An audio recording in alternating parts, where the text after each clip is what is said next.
search warrants in the ongoing investigation into the disappearance of Asha Degree. You remember she went missing 25 years ago on Valentine's Day. Back in September, we told you how law enforcement was working to connect new details of the case. WBTV's Jason Puckett has been digging through these new search warrants. Jason, what is in these new documents?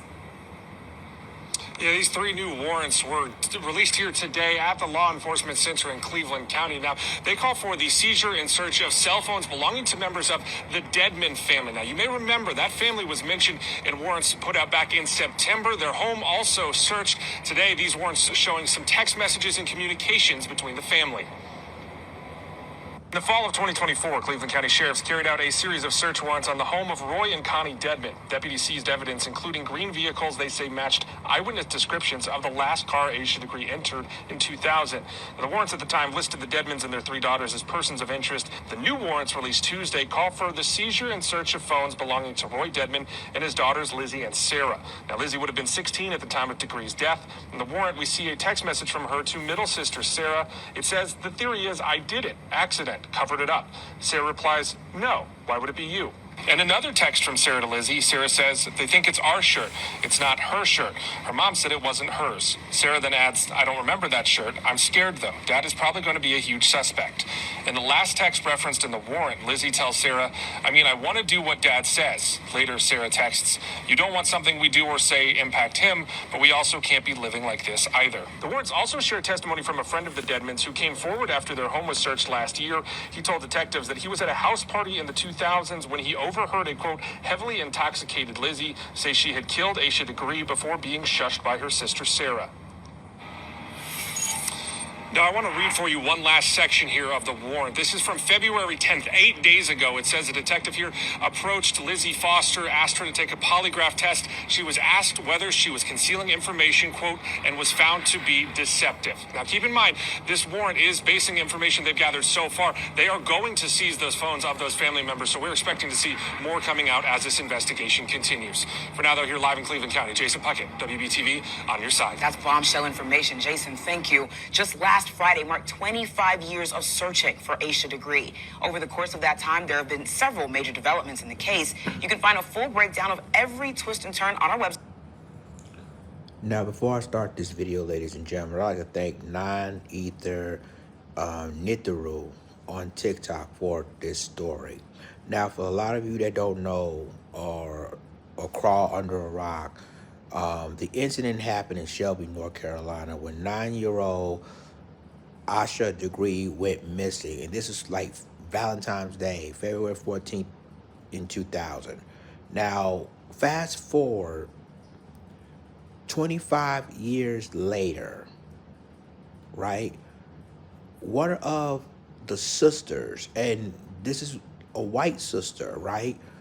She was intoxicated, admitted that she unalive Asha Degree. It took 25 years later to, finally confess that she did it. And then you see this white family try to cover it up. Now, again, she's adopted. I'm talking about, Asha Degree. Asha Degree was adopted. But I've been hearing, this is what's rumors, that she's been mistreated, because she's a black child. Now, again, this girl was only 9. She was only 9 at the time.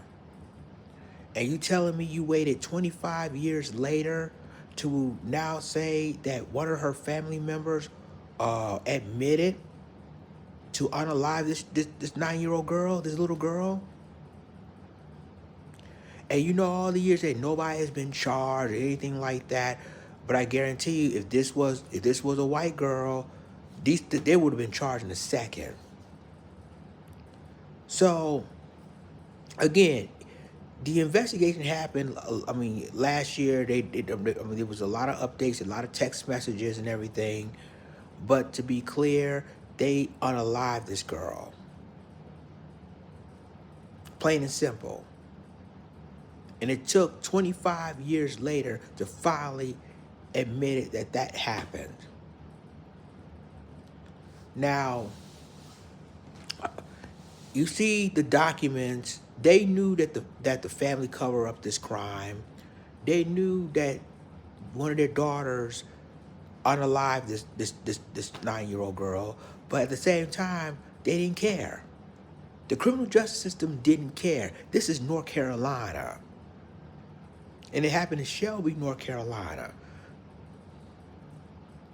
They covered it up for 25 years, and they waited till now to say, well, yes, I did it. I admit it. I unalived this girl. And what's making it even worse, according to the story, the police knew that they did it, and they didn't do anything about it. This 9-year-old child went missing on February 14, 2000. That was Valentine's Day. And then now, 25 years later, all of a sudden, one of the sisters, adopted sister, said, oh, yes, I did it. So, again, white privilege, they admitted that they unalived this 9-year-old black child. Here's my question. What will the police do now? After they admitted that their daughter did it and the family covered it up.